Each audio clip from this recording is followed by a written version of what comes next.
En la década de los 70 del siglo XX, Aragón pasó de los años oscuros del franquismo a la llegada de un nuevo sistema de convivencia. Miles de mujeres y hombres lucharon en pueblos y ciudades de la comunidad y se comprometieron para hacer posible ese cambio. Y no solo una transformación legal y política. Desde todos los sectores sociales hubo quien trabajó para crear una idea nueva. Era posible un mundo mejor, hecho entre todos. Estas son sus historias.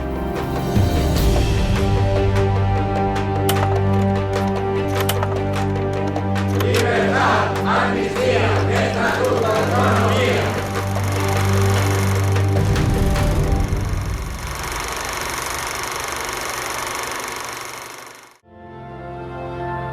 En los años 70 surgió de nuevo el pueblo de Aragón.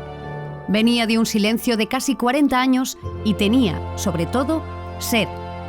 El anuncio de un trasvase unió al llano y la montaña, al pueblo y la ciudad, al secano y regadío. Canfranc, la despoblación y un Aragón con autonomía fueron los grandes motivos que unieron a los aragoneses aquellos años. Sirvieron para crear una identidad, unas metas y una sensación auténtica de llegada de democracia. En una audiencia que tuve con Franco dice: los aragoneses nunca piden nada, pero se enfadan mucho y cuando no se les da. Yo creo que fue una toma de conciencia, ¿no?, de los aragoneses de la situación a la que estábamos llegando. Tenías una cosa que era un muro que había que derribar, que era el franquismo. Y eso lo ponías en un lado de la balanza y en el otro la posibilidad de que te pasara algo. Y esto no lo valorabas, porque era tu vida y porque hay una necesidad vital. Se podían decir cosas que no eran ni revolucionarias, ni rompedoras, ni iban contra nadie, que abrían el futuro. Hay mucha gente joven que no lo valora en sus justos términos lo que tenemos, porque no ha vivido otras épocas peores que vivimos nosotros cuando éramos jóvenes. Teníamos muy claro hacia dónde queríamos ir.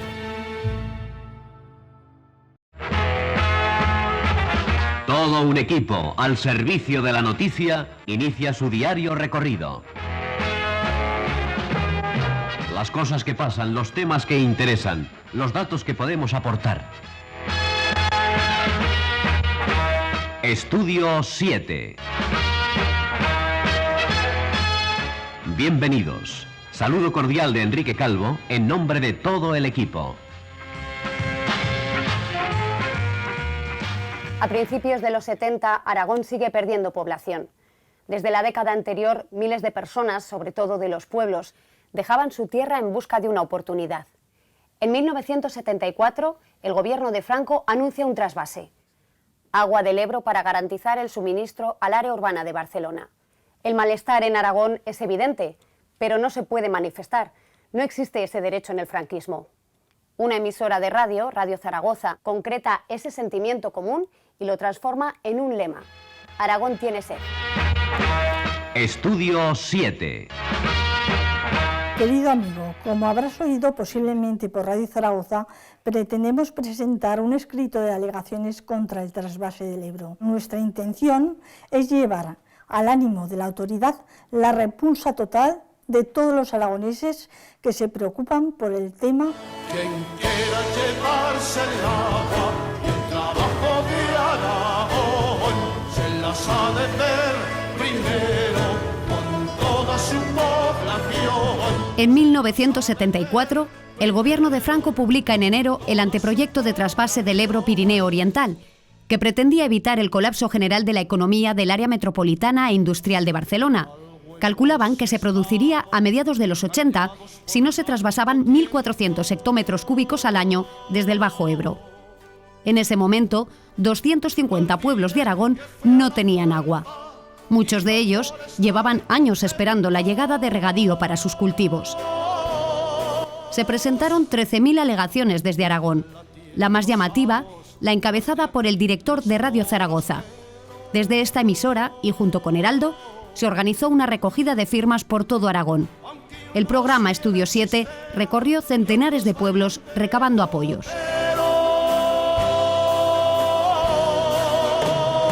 Con este fin te envío hojas de firmas para que las coloques en el barrio como mejor te parezca y que en ellas firme la gente. Si no tienen el documento nacional de identidad, que firmen igual desde los 14 años. Estas en concreto se iban enviando a cada uno de los barrios para que participaran también en la campaña. También participaron pues la práctica totalidad de todos los municipios de Aragón, porque se visitaron más de 700 y se recogieron, como os decimos, en un solo mes se recogieron 234.000 firmas. Cuando se anuncia la posibilidad de realizar el trasvase, Radio Zaragoza, también el Heraldo de Aragón, adopta una postura muy activa contra él, hasta el punto de que, como no había políticos, pues los redactores de Radio Zaragoza, de alguna forma, hicimos de portavoces de la ciudadanía, o sea, hicimos de políticos. Estudio 7, que comandaba mi buen amigo Enrique Calvo, era un estudio que estaba en la calle, ¿no? Aquel entonces mi padre era procurador en Cortes, que fue durante el periodo último de las Cortes de Franco, y ya había un sentimiento aragonesista, que no nacionalista, muy fuerte. La oposición al trasvase fue rotunda, o sea que no fue con matizaciones ni nada, y tuvimos bastantes problemas, bastantes. Estábamos como muy suspicaces porque los nuevos regadíos de Aragón llevaban más de 100 años prometidos y no se habían hecho. Los alcaldes no nos recibían demasiado con alegría, porque al fin y al cabo dependían ellos del gobernador civil y allí tenían sus normas. Facilidades no nos daban demasiadas.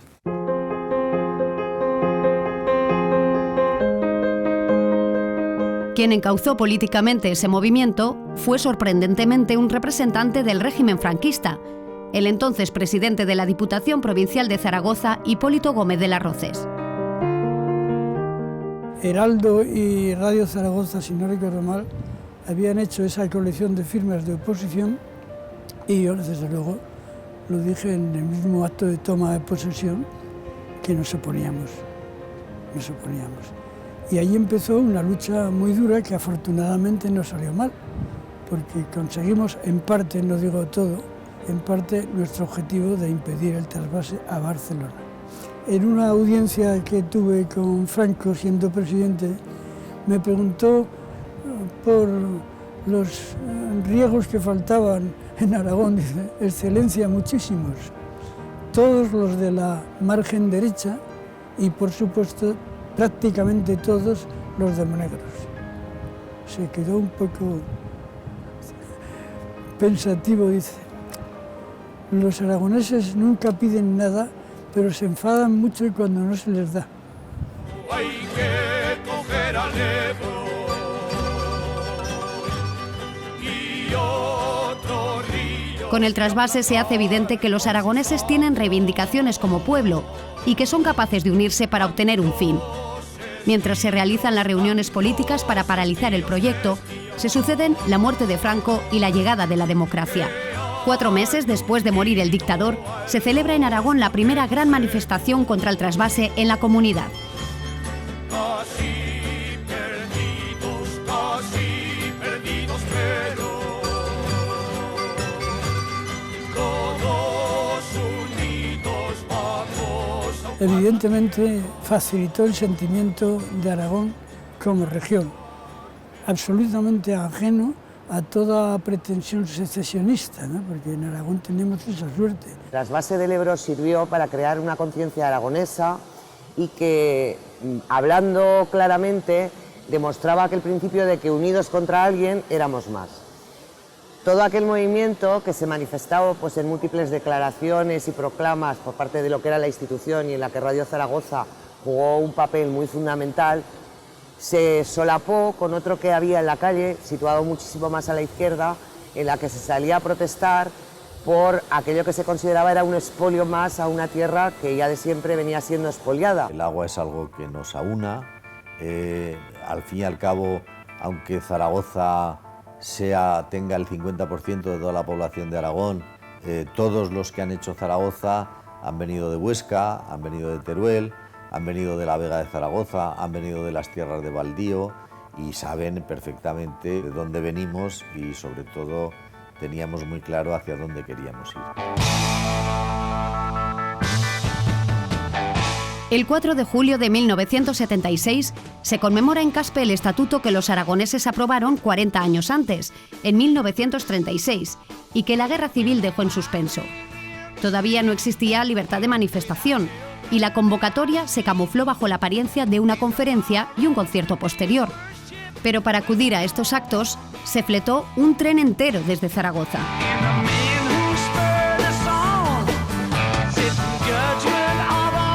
Fue la imagen que teníamos que dar para la autoridad competente, si no nos lo hubieran dado.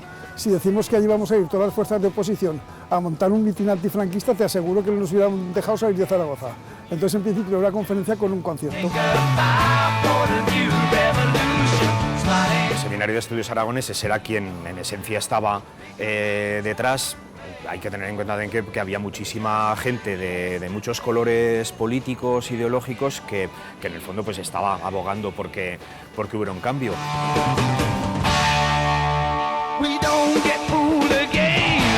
También hay constancia de una reunión bastante tensa en la delegación del Gobierno, ahí en la Plaza del Pilar, precisamente entre el ministro Fraga y los decanos de los colegios, Santiago Lagunas, que era el de arquitectos, Santiago Lorén, que era el de médicos, pues bueno, en el que le hicieron una especie de promesa, ¿no?, de que el encuentro de Caspe pues no iba a pasar de ahí, que no iba a haber disturbios. De manera formal no podían evitarlo, y cuando empezó tampoco lo podían cortar, porque no podían entrar a saco a parar aquello, y así acabó. Donde Huesca y de Teruel, como los zaragozanos, en un grito sin cuartel, a estrecharse las manos puestos en pie. Yo recuerdo, por ejemplo, que el cartel que anunciaba la concentración de Caspe tenía impreso abajo el artículo de la Constitución de la República que reconocía la posibilidad de que las regiones que se llamaban entonces se constituyeran como entidades autónomas. Y recuerdo que para autorizar ese cartel les hicieron cortar la tira de abajo porque decía de acuerdo a la Constitución de la República. Entonces, para que no se viera que esto venía de la República. Entonces era, por un lado, inocente también, ¿no? Inocente, no sé si ingenuo o de ignorantes, ¿no?, el pensar que por cortar eso cambiaba algo, ¿no? Intentamos que ondeara en la bandera de Aragón, la cuatribarrada ondeara en el balcón del Ayuntamiento de Caspe. Estrecharse las manos puestos en pie. No se cansan de decir los que dicen y no acaban, y que se hubiera de... En el fondo lo que fue el primer encuentro entre las distintas fuerzas del antifranquismo, fuerzas que unían a la reivindicación de democracia y libertades, pues también un reconocimiento del hecho autonómico, y también fue pues, bueno, un momento importante en cuanto a manifestación popular. Me acuerdo pues, que yo hice de chofer de Ramosa y de Baranda. Me acuerdo llegar a Caspe, sabíamos perfectamente que la policía estaba vigilando, mirando, observando, llegar allí a aquel cine. Ramón lo acompañé hasta arriba, hasta la tribuna, se sentó en la tribuna junto con gente de comisiones, del PC, de la Liga, hasta del Partido Carlista. Y yo me senté en primera fila. Que era el Cine Lucero, que se quedó pequeño para albergar a todas las personas que desearon asistir a él. Se siguió las intervenciones de los ponentes desde el exterior, a través de megafonía. Nos acogían y nos apoyaban y nos jaleaban, y bueno, pues era muy bonito ver que lo que decía escalaba, que la gente se enteraba, y sobre todo estábamos muy contentos de que se podía hablar, se podían decir cosas que no eran ni revolucionarias, ni rompedoras, ni iban contra nadie, que abrían el futuro, que significaban la posibilidad de hablar, en definitiva, los pasos para ir introduciendo la democracia, que afortunadamente pues salió muy bien adelante. Tenías una cosa que era un muro que había que derribar, que era el franquismo, y tenías 20 y tantos años, y unas extraordinarias ganas, deseos y anhelos de que cambiara aquello que querías, y eso lo ponías en un lado de la balanza y en el otro la posibilidad de que te pasara algo, y esto no lo valorabas, esto último no lo valorabas, esto había que hacerlo porque había que hacerlo, porque era tu vida y porque había una necesidad vital la que teníamos, y por eso lo hicimos. A la calle, a la calle, a la calle, antes de que la pereza estalle. Luego por la tarde, que fue un concierto de cantautores que tuvo lugar en la explanada de las escuelas junto a la colegiata de Santa María la Mayor, que concentró también muchísimo público donde allí ya se vivieron con más intensidad algunas consignas, algunos mensajes políticos. Se intentaba no hacer el rollo, no hacer la cosa demasiado seria, sino, bueno, pues muchas veces había música y muchas veces nos acompañaba gente que cantaba muy bien y todo eso formaba parte de una especie de presencia ciudadana de la gente tal como es, tal como le apetecía ser y tal como quería seguir siendo. Libertad que no te siento. En los conciertos, cuando se oía la palabra libertad, se aplaudía. Cuando se oía la palabra autonomía, se aplaudía. Es un poco es que estaba en el ambiente. Y hablamos de esas cosas. Se hacían más cosas, se hacía teatro, se hacía otras cosas. Pero es que esto llegaba a toda la... Era el fondo sonoro. Sí. El fondo sonoro de la transición en Aragón eran nuestras canciones. Que los granos deberían ser graneros, que el secano debería ser vereda, que la balsa debería ser pantano. En un momento determinado se enarboló una bandera roja. Además recuerdo perfectamente que fue más o menos en el centro. Esa situación, digamos, fue el momento de más tensión, por calificarlo de alguna manera. No hay que olvidar que la presencia de las fuerzas de seguridad era muy importante, discreta, pero importante, pero finalmente todo se desarrolló con normalidad. El viejo, el cierto, quieren andarlo. Luego, de forma, digamos, natural, espontánea, desembocó en una manifestación que recorrió las calles del centro de Caspe hasta la estación donde estaba esperando el tren que aquel día llevó a cientos de personas desde Zaragoza hasta Caspe.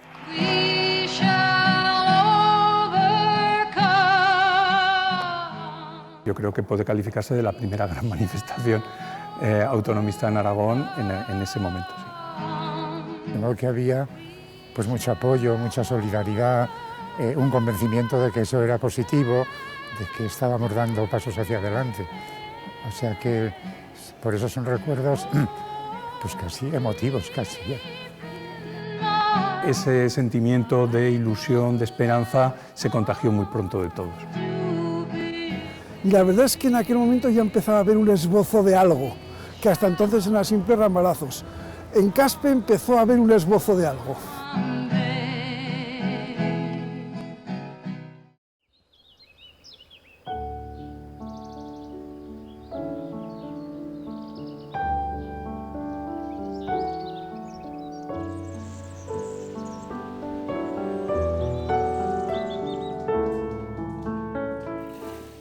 Cristóbal, Herminia...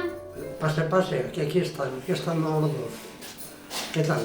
Pues estos todos son familias nuestros. Bueno, el uno se ha ido a Zaragoza, el otro a Barcelona, el otro y el que no se ha muerto. Llegamos a estar 500 vecinos, ¿eh? Yo creo que en cuanto nos moramos estos tres que estamos, que somos ya muy mayores, desaparece. De invierno, sí. De verano será un pueblo de veraneo, porque en las casas aquí las han arreglado muy bien. Bueno, pues muchas gracias por atendernos. Muchas gracias a vosotros. Voy a darme una vuelta por el pueblo. Bueno, adiós, Son Cristóbal y Herminia, dos de los 30 vecinos censados en Mirabete de la Sierra, aunque realmente en el día a día viven aquí unas 5 personas. Este pueblo comenzó el siglo XX con unas 500 personas. En la comarca turolense del Maestrazgo en la que nos encontramos, se perdieron entre los años 60 y 90 del pasado siglo alrededor de 2/3 partes de la población. Es por eso que los vecinos de este pueblo decidieron convocar una manifestación en el verano del 77. Lo hicieron para llamar la atención sobre el grave problema que supone la despoblación, y lo hicieron bajo el lema de Salvemos Teruel. Me despido de mi tierra, mis montañas y ríos. Había 2 escuelas, la de las niñas y la de los niños, y estaríamos pues 30 o 40 personas en niños en cada escuela. Había gente en todas las casas, era otra forma de vida. Me marcho porque me empuja, nunca lo hubiera querido. Llegó un momento que esto no daba de sí, la agricultura, la ganadería, pues es que aquí no había ningún agricultor potente, entonces la gente tuvo que emigrar. Entonces, como además la gente de los pueblos tenía fama de muy trabajadora y de que eran muy cumplidores, bueno, pues echaron mano de la gente de por estos pueblos que se vació, ¿no? De hecho, Castellón, Valencia, Barcelona, la gran mayoría de fábricas de cerámica, de industria allí en Barcelona, pues se nutrieron de pueblos como este. Yo recuerdo perfectamente, que tú te acordarás, en un solo invierno hice, no me acuerdo si 70 personas de Mirabete, o sea que aquello fue, vamos, un desencanto general. En el año 77, pues queríamos hacer aquí un festival de cantautores. Éramos un grupo de gente que componíamos el Centro de Iniciativas Turísticas el Alto Guadalope, gente de Villarroya de los Pinares y de aquí de Mirabete. Bueno, porque la monrealense de Monreal del Campo nos regaló, te acuerdas, 100 kilos de longaniza, que tuvimos que ir ahí con un 4L que se nos esclafaba por el camino y tal. Se hicieron muchos bocadillos, vinieron, bueno, pues, pegatinas, sindicatos que montaron su chiringuito, la gente de Villarroya que nos ayudó horrores, porque claro, todo aquello había que financiarlo a base de la buena voluntad de la gente.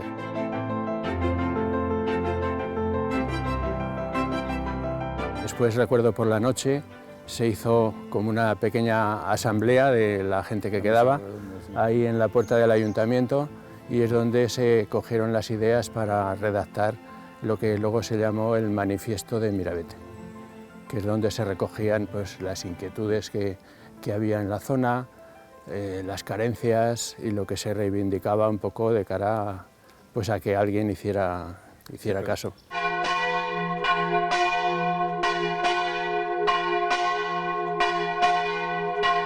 El grito de Salvemos Teruel, que surgió en Mirabete, es el que se ha retomado ahora en estos momentos para denunciar una situación pues similar. Vamos a ver, ha pasado el tiempo, se han hecho cosas, pero una situación similar y en algunos casos, como la despoblación, mucho peor. Ahora mismo relanzar Mirabete desde el punto de vista de la iniciativa privada pues es muy complicado. Hace unos meses aquí podríamos haber tenido una oportunidad, pero claro, ven las infraestructuras que hay y salen corriendo, ¿no? Porque, a ver, nadie pone su dinero para perder. Que la situación que estamos viviendo, por ejemplo, aquí ahora en Mirabete, también existen pueblos en la provincia de Huesca y también hay zonas de Zaragoza, en parte lindando con la zona de Teruel, que tienen la misma problemática. Y es que Aragón es el ejemplo de lo que no debería ser una capitalidad como Zaragoza, que abarca la mayor parte de la población y el resto se despuebla. Lo que no puede ser que ahora que ya es claro que hemos dejado de ser la despensa de las ciudades, a los pueblos se nos olvide como se nos está olvidando. Yo incluso en algunas reuniones que hemos hecho sobre despoblación en esta provincia, pues he visto cómo alcaldes y alcaldesas, al hablar sobre el tema de la situación de sus pueblos, se les caían las lágrimas. Yo dejé aquí muchos años de mi juventud y la verdad es que pensar que a lo mejor no sirven para nada, pues es muy difícil ser optimista. Pero bueno, creo que alguien tendrá que buscar una solución para que un sitio como este y otros más que hay por ahí, porque habéis visto que el pueblo está impecable, las casas rehabilitadas, pero está vacío.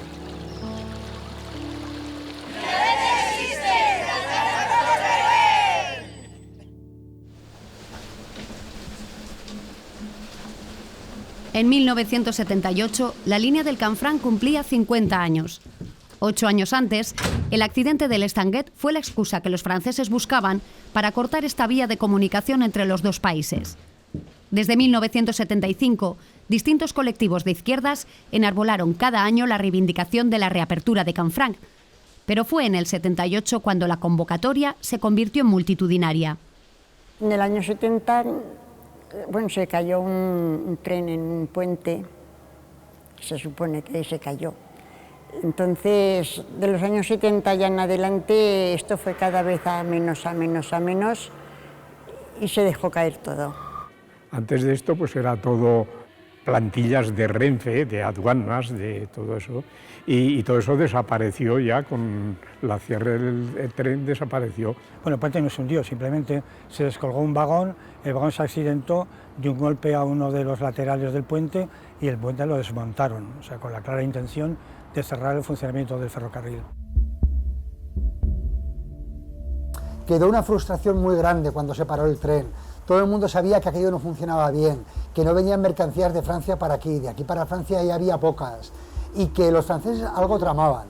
Y efectivamente que lo tramaron, porque según hemos descubierto luego, entre franceses, el gobierno de París, Madrid, la Generalitat y el País Vasco lograron hacer el rombo famoso para de alguna manera cerrar todo el paso del Alto Aragón hacia Francia de una manera que a ellos les convino y con una excusa bestial, que era que un tren se había caído por un barranco que no mide el barranco ni 40 metros de longitud y que eso, para entenderlo, los pontoneros de Zaragoza en una mañana hubieran hecho un puente allí para que el tren siguiera cruzando, ¿no? Los afectados, que eran dos, el de Pau y el otro el de la parte atlántica de Pirineo, no lo querían hacer porque decía que el gobierno les exigía mucho dinero, ellos tenían que participar. Ahí entonces estaba un poco la molicie gubernativa de España, que no supo defenderlo.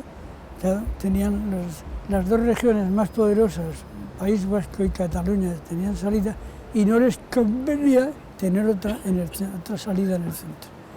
Ya parábamos de jóvenes los trenes en Ayerbe, en Huesca mismo también, ponernos un grupo de 20-30 personas delante de los trenes para que no salieran, para que no continuaran el viaje, ¿no?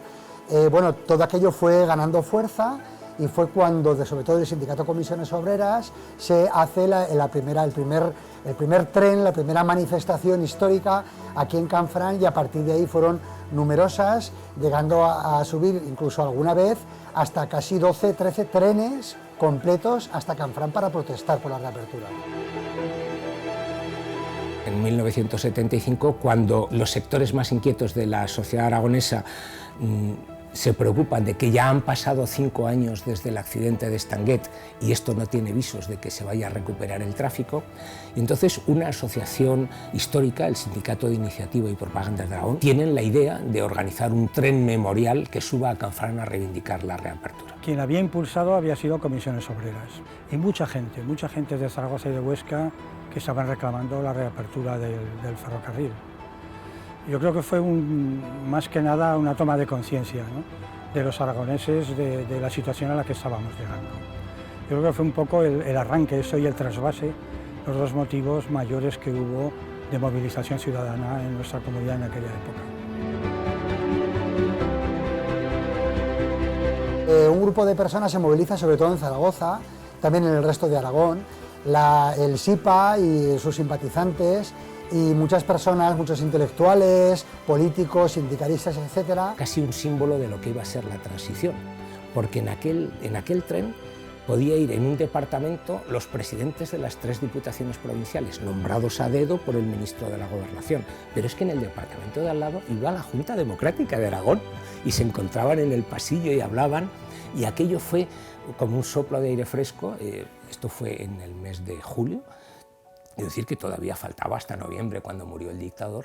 Eran las primeras manifestaciones que hubo entonces, porque antes ya sabes que no se podía hablar, entonces todo el mundo callaba. Entonces fueron las primeras y se gritó mucho, se habló mucho, se organizaron muchas cosas para ver. Mi padre no nos dejaba ni los días de antes ni el mismo día que se hizo este acto salir de casa, por miedo a las consecuencias que podía tener. Era Marcelino Camacho. Yo tuve la ocasión de conocerlo años más tarde en Madrid y hablamos del tema, hablamos del Canfranc, hablamos de aquella manifestación, hablamos de la batalla y de la lucha, se acordaba perfectamente. Aquello ayudó bastante, porque no dejaba de ser una figura muy reconocida en la transición y una figura de un movimiento sindical que era muy importante, de hecho ha sido muy importante durante todos estos años, ¿no? Realmente aquello significó un baluarte también de cara a la lucha a los comienzos de la lucha por la reapertura. Fue preciosa, vamos, o sea, me acuerdo Marcelino Camacho por ahí andaba con su jersey y y fue supermasiva en el sentido de que, bueno, pues era algo típico aragonés. Yo desde Zaragoza a Canfranc he tenido que subir de pie en el tren por no haber sitio para sentarse. Subía mucha gente y animaban mucho. Fue un acto impresionante porque nunca había habido una manifestación así en Canfranc, porque nunca habían subido no sé cuántas, pero seguro que algún millar de personas habían llegado en tantos trenes y se habían bajado y los trenes pitaban, las máquinas, etcétera. Se organizó un bullicio muy grande, la gente tomamos las vías, los que éramos más jovencitos pues ahí estábamos animando también y nos sentimos muy importantes. Gente muchísima, desde luego más que a lo mejor lo que dijeran los políticos, nos impactó más los cantautores, sobre todo la bordeta, y de hecho vuelvo a repetir, a mi hermano y a mí se quedó el canto a la libertad, y que si alguna vez queríamos hacer enfadar a mi padre era alzar el puño y empezar a cantar. Llegó la democracia, como se suele decir, y todos iban a hacer por la estación de Canfranc, y total que no se ha hecho nada hasta ahora. En Canfranc para un rato junto a la vía, que se rompe a pedazos en su agonía. En Canfranc para un rato junto a la vía, que se rompe a pedazos en su agonía. Recuerdo otra manifestación, otra concentración que hubo en otra plaza un poquito más abajo, que en ese caso sí que estuvieron los tres, la Bordeta, Carbonell y la Bullonera, y de allí pues muchísimos otros años, y ya digo, una constante, pues porque el tema sigue todavía candente. Zaragoza se ha convertido en un nodo logístico muy importante en la península ibérica, al que le falta esa pata, esa conexión con la red ferroviaria europea de ancho estándar. Siempre Cataluña ha negociado con Madrid para estabilizar el gobierno central, tanto con Felipe González como con Aznar, como con Zapatero, que la carta del Canfranc se quedaba tapada, y que una más como otras tantas, no la única, pero formaba parte de la negociación. Eso siempre lo hemos dicho, y ahora es cuando mucha gente empieza a ver que de verdad esto puede ser una solución, porque de hecho técnicamente rentable, viable, y en Francia ya están dando pasos definitivos que están obligando a que España los dé pese a los intereses de comunidades como la catalana. Y eso nos gusta, y esto se va a conseguir, que nadie tenga la menor duda.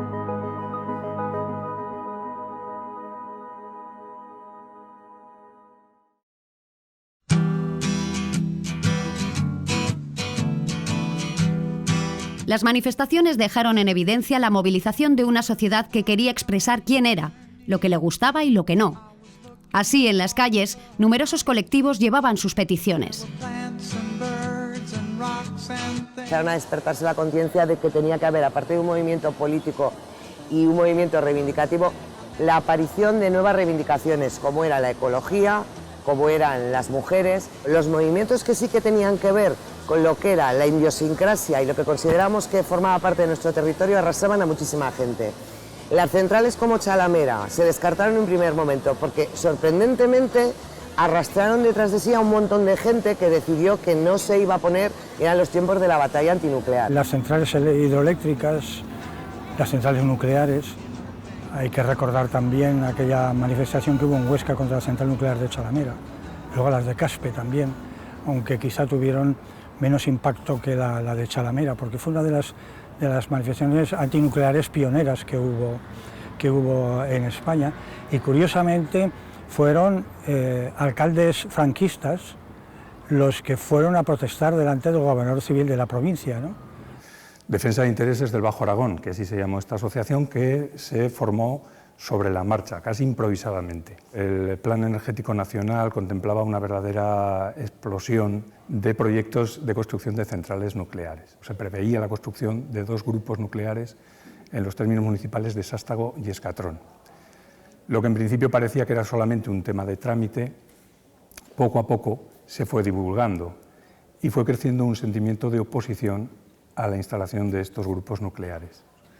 Agricultores, comerciantes, industriales de mayor o menor fuste, estudiantes, entidades públicas y privadas, todos se van sumando poco a poco a esta oposición a la nuclearización del Bajo Aragón e incluso se extendió a lo que es el Bajo Aragón turolense con la creación de una asociación muy similar, prácticamente hermanada, que era Deibate, Defensa de los Intereses del Bajo Aragón de Teruel. El trasvase, la despoblación, la reapertura de Canfranc, la defensa del medio ambiente unieron colectivos e intereses masivamente. Crearon la identidad de un pueblo que se posicionaba dentro de la historia. Fueron tan solo la semilla de la que hasta el momento está considerada como una de las mayores manifestaciones celebradas en Aragón. Aragón, unido, jamás será vencido. Libertad, amnistía, estatuto de autonomía. Fue el 23 de abril del 78. Apenas unas horas antes se había constituido la Diputación General de Aragón.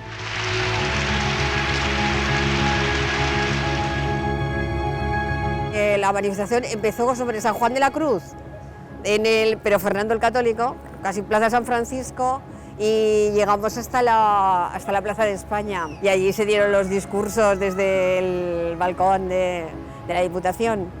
Era toda una masa de gente con mucha alegría, cantando todo lo que se cantaba entonces.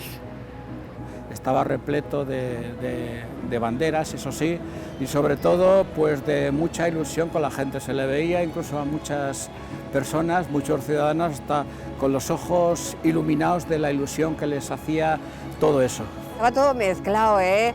Había gente de diferentes partidos políticos, había gente de los sindicatos y luego había gente, ciudadanos. Entonces había venido del Bajo Aragón, porque incluso iban con los bombos y los tambores tan típicos nuestros, ¿no? Tocando. Había gente que cantaba también jotas. No sé, se veía alegría. Hay mucha gente joven que de alguna forma no lo valora en sus justos términos lo que tenemos, porque no ha vivido otras épocas peores que vivimos nosotros cuando éramos jóvenes.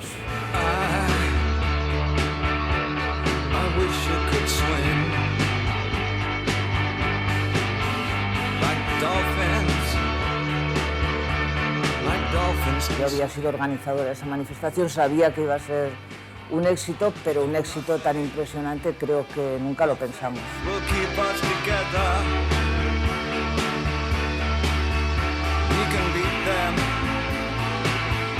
Una explosión espontánea propiciada ciertamente por el gobierno preautonómico, del cual yo formaba parte como consejero de Justicia y presidía Juan Antonio Bolea Foradada, para salir a la calle pidiendo autonomía plena para Aragón y tratamiento adecuado en el tema del agua. Fue el momento en el que eclosionó todo ese deseo de libertad, por una parte, pero de igualdad, que en Aragón yo creo que además la reivindicación de la igualdad de derechos, de la igualdad entre pueblos, entre personas, ha sido siempre muy sentida. Allí se entremezclaban los sentimientos de esperanza por lo que iba a llegar, también de ilusión porque estabas participando en algo que estaban haciendo, y luego el miedo. Pero en este tipo de manifestaciones había desaparecido el miedo.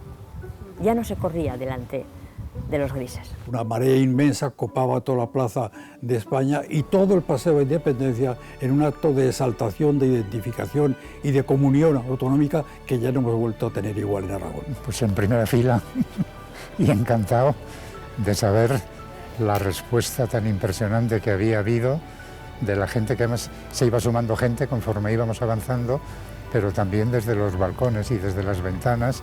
Y yo me lo pasaba mucho mejor organizando el servicio de orden con el padre del alcalde de Utebo, actual, por ejemplo, y con mucha otra gente de UGT y comisiones, porque en aquel momento había un montón de fachas todavía con ganas de dar mal que estaban provocando, entonces estábamos intentando que hubiera paz por las esquinas. Aunque tuviéramos ideas distintas, ideologías distintas, que las teníamos la hermandad de haber recuperado la democracia, de tener que defender la democracia, que no estaba segura. Pues era una relación que desde nuestro punto de vista actual es increíble y que solo se produce en momentos históricos trascendentales. Acabamos de salir de una larga dictadura de 40 años y eso movía los corazones. Yo recuerdo que tuve que leer un comunicado de las Cortes y es curioso porque tenía a mis amigas periodistas colgadas en un balcón y yo diciéndoles: cruzad los dedos para que lo haga bien, porque no es mi voz, sino es la voz de las Cortes y de Aragón, ¿no? Me parece que las movilizaciones que hubo en aquella época era una recuperación del sentimiento de identidad, y eso es muy importante para un pueblo. Bueno, yo creo que es lo más importante que se ha hecho en Aragón en todos los tiempos, plena autonomía para Aragón. Y con ese eslogan de plena autonomía para Aragón conseguimos, ya digo, que todo Aragón, desde 150.000 personas como mínimo, desde la plaza de San Francisco hasta la plaza de España, hicimos una parada frente al Justicia de Aragón, izamos la bandera de Aragón entre una emoción colectiva.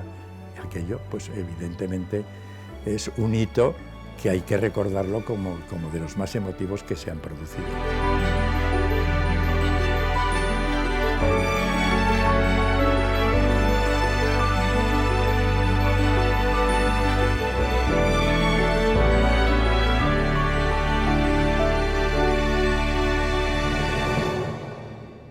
Fuimos nosotros los que en el primer Consejo de Gobierno dijimos cuál era la bandera de Aragón. Porque claro, la bandera de Aragón era como clandestina, claro, no veías nunca una bandera de Aragón hasta que empezó, hasta que después ya a la muerte de Franco, pues ya hubo ese sentimiento autonomista. Quizá haya que comentar también que Hipólito Gómez de las Rozas montó una manifestación por su cuenta, yendo por los porches, por dentro de los porches, porque decía que no presidía la bandera de España la manifestación. Se entendía que la reivindicación era una reivindicación aragonesa. Dijimos que si no iba la bandera nacional también, nosotros no entrábamos en la manifestación. Hombre, ahora la manifestación, pues no, esto es... Que no, que era eso solamente era de Aragón. Pues entonces nosotros no fuimos, yo no me retiré de la manifestación, hubo gente del PAR, de la candidatura, que entonces no se enteró y asistieron, pero yo no asistí. Me parecía peligroso. Todo el mundo recuerda la de Zaragoza y se acuerdan menos de la de Teruel, pero yo creo que ha sido la manifestación más importante que se ha hecho en Teruel. A mí me llamó mucho la atención la cantidad de gente que hubo. En aquellos tiempos la gente parecía un poco más fría y sin embargo aquel día, 23 de abril del año 78, la gente de Teruel se volcó. Y entre 4 y 5.000 personas, aquello fue muy emocionante. No teníamos armas contra el poder, ni medios de comunicación, ni ningún tipo de instrumento. ¿Qué necesitábamos? Necesitábamos ideas, necesitábamos ideología, necesitábamos herramientas e instrumentos contra el poder que hicieran ver al pueblo de que lo que estaba necesitando no se lo daba el poder. Por todos los que un día se atrevieron a gritar. Queríamos tener un espacio singular en España, defender nuestros derechos y no ser menos que nadie. Aquello sirvió para aglutinar a la izquierda de Aragón como herramientas contra el poder. Teníamos una ideología contra el franquismo y la ideología era no solo la demanda de libertad, amnistía y estatuto de autonomía, sino el no al trasvase, el canfral, los regadíos, etcétera, etcétera. Eso era muy importante. Esperando un milagro. Yo creo que fue, para mí realmente fue convencerme de que esa batalla ya estaba ganada.